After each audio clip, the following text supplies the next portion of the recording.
Hi class, my name is Christina Posma. I'm your instructor, and I would like to talk to you guys a little bit about Kialo and the platform that we're going to be using for debating this semester. So ethics is very gray, right? There's a lot of wiggle room on different topics, and so I thought it would be fun and interesting to try to do little debates on them.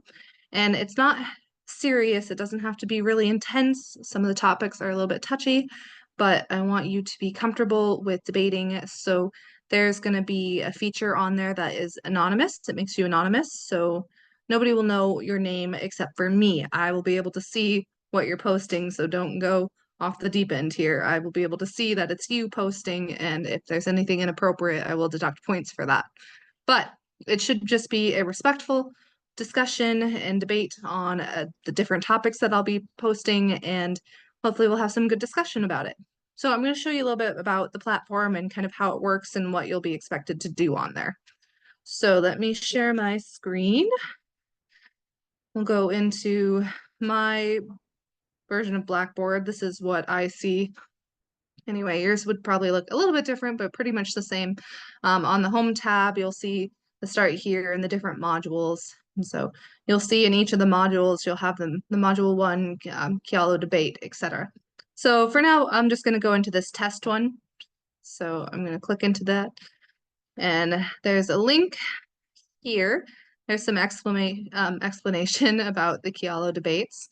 But let's click in to the debate and see where it takes us. So it's loading the discussion. So it's going to pop up this little screen. And this screen is going to show you some background information. I type in some stuff here usually about the subject. And then, as always, I try to remind you to be mindful about what you're posting and don't take it too seriously. You're welcome to post on both sides and play devil's advocate, etc. But it's just to have a good discussion and see some different points of view. So we're going to go ahead and enter into the debate, and we're going to start with this thesis. So I've posted a thesis for each debate, and this is what you're going to be debating. So I put for this one, it's just a silly one, green is the best color.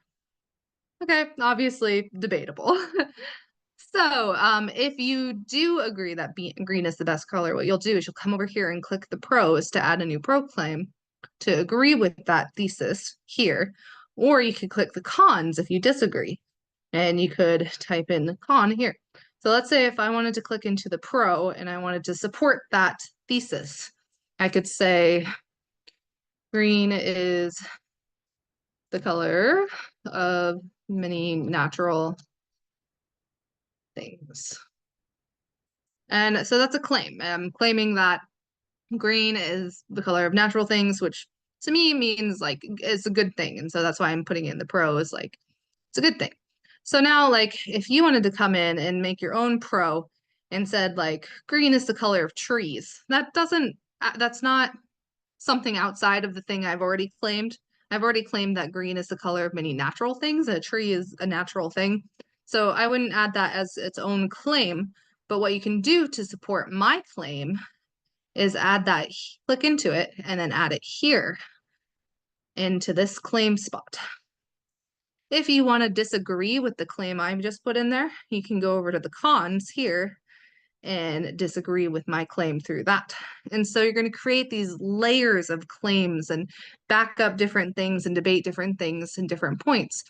But the main idea is that you're going to, and you can always go back to the main, this is kind of the map of where the different claims go.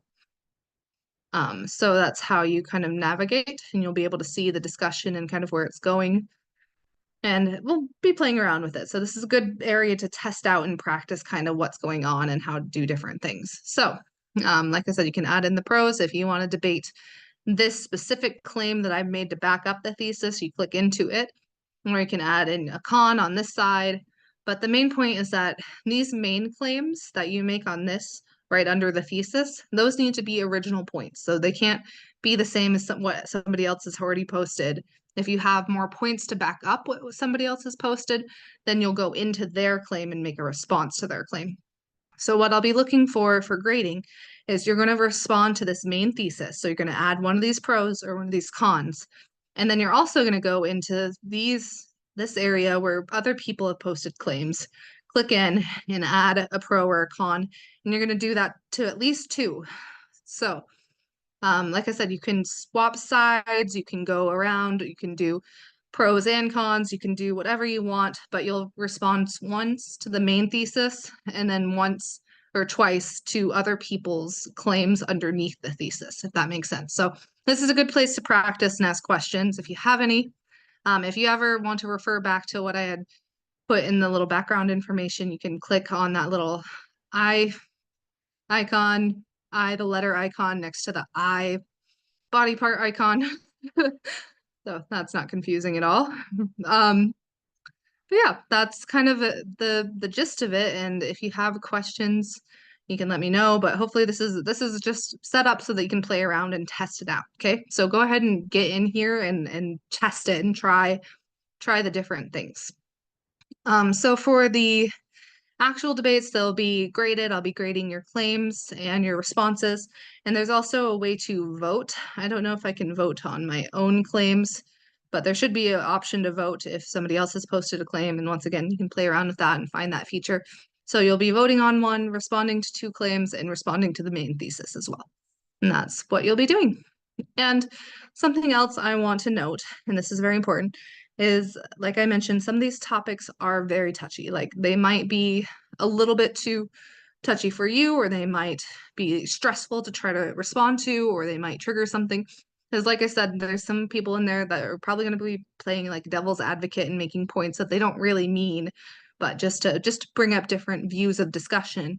That's helpful. And I might even do that. If nobody is taking one side, I might just go in there and take that side just to try to get more discussion about it, or even just provide the ability for people to counter argue what I had my point. So just hopefully you can take it with a grain of salt and just keep an open mind during these discussions.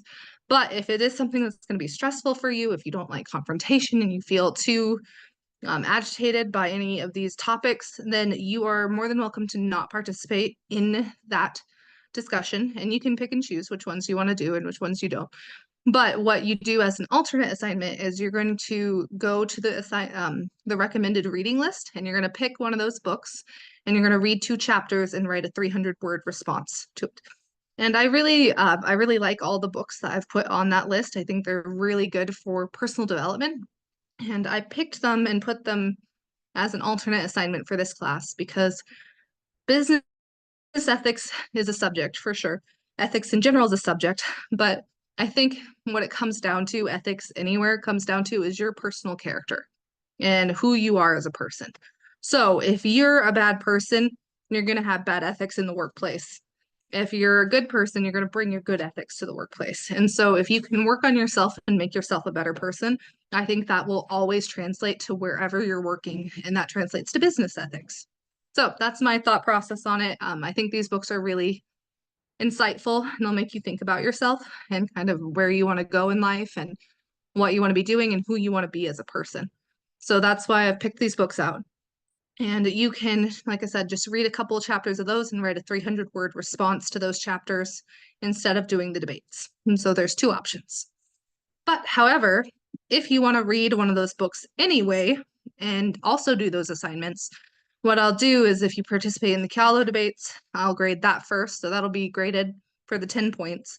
And then if you submit a response to a book as well, then I'll give you 2 extra credit points for every one of those you do on top of the Kialo debates.